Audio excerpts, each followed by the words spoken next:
So, good evening.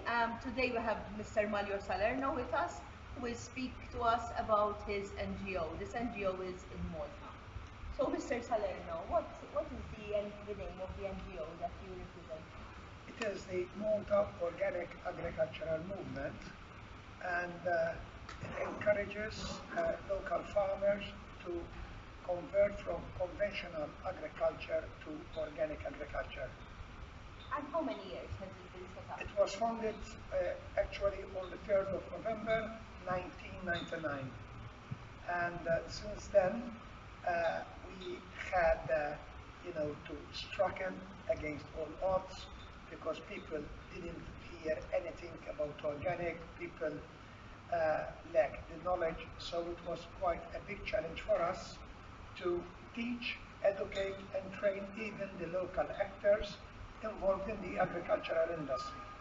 In fact, you anticipated my next question, because my next question is describe the scope of the NGO. So part of it was educational, to create awareness as well. In the beginning, we had to press on the local authorities, on the government, especially on the Ministry of Agriculture, to introduce a legislation which was already existing in the European Union countries, and when Malta joined the EU, it had to as well stick to the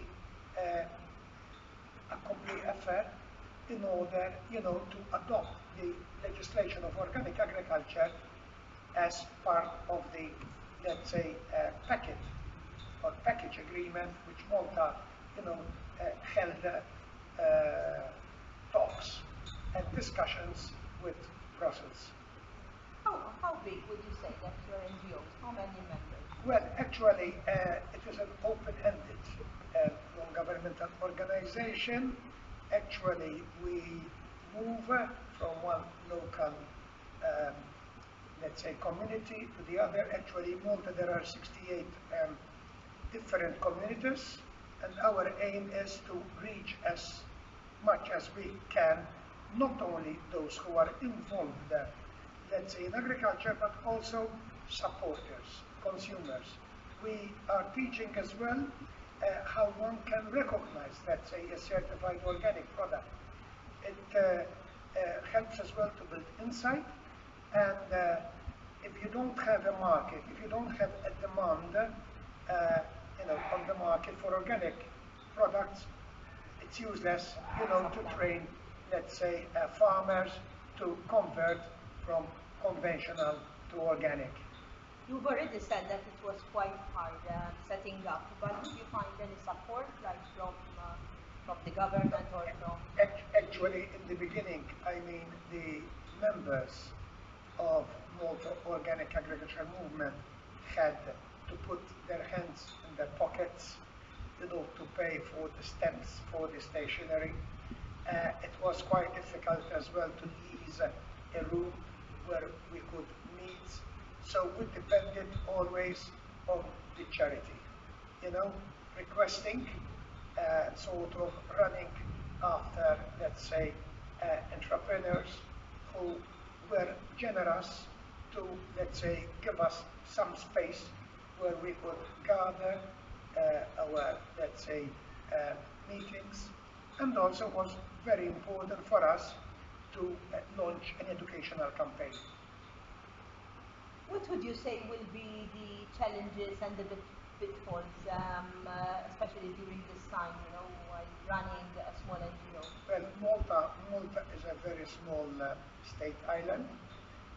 We're talking just only about 10,000 hectares of agricultural land, but Malta, the Maltese archipelago, has got the sister island, Gozo, and I really believe that Gozo can be established as an eco-island where one can, let's say, help the Gozo town farmers to convert into organic. Obviously, the rubble walls and the fragmentation is a problem because lots of, let's say, um, manpower, handwork needs to be done. You can't use big machinery, and in a way, it is an advantage. An advantage because uh, the island is very rich in biodiversity. Actually, we've got over 450 medicinal plants out of, let's say, a catalog of over 1,600 species of plants. And one can, let's say, look in the future with great optimism as our NGO has embarked as well on research on what we call agroecology, the use of wild plants as, as medicinal plants, as natural remedies to treat diseases, to protect the plants, fruits, vegetables from the attacks of what we call the pests, where one can as well avoid the use of synthetic chemicals. That is also the challenge not only of Malta, but also of Europe, and in a certain way it concerns us all, because if we talk and if we look at animal husbandry, where we've got already people who have built up resistance to antibiotics, we know that we can't keep treating and using antibiotics to heal or to prevent diseases of the animals. Animals, the livestock, well, in Malta, even though it's a very small state island, we depend a lot as well on the local dairy industry. We get our fresh milk. We expect to have our fresh milk thanks to the hard-working, let's say, farmers. And homeopathy is an alternative to prevent diseases such as, for example, we've got pneumonia, we've got, for example, other diseases which actually result in the death of, let's say, newborn piglets. So it's a big challenge. And our NGO is working on a book where more information would be disseminated after the research has been done, both in the laboratory and even, on the farms.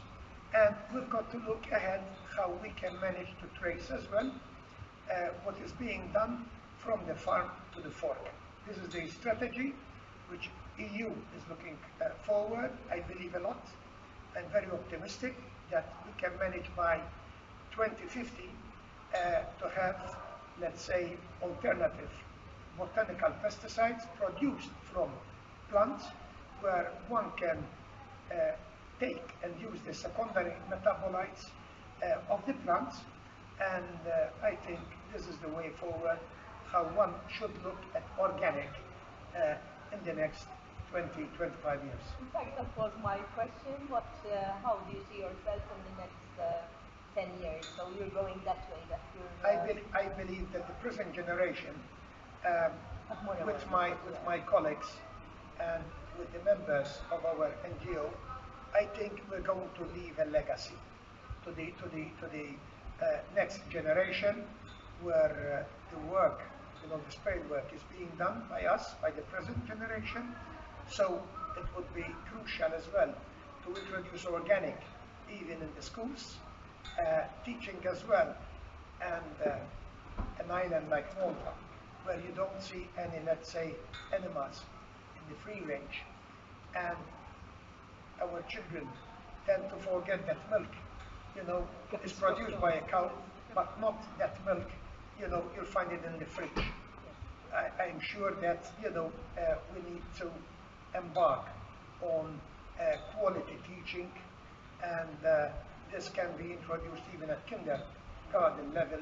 We're talking about toddlers, where these can learn to, dirty their hands in the classrooms, even by observing just a simple tomato plant growing, and keeping in mind that, tomatoes, take time.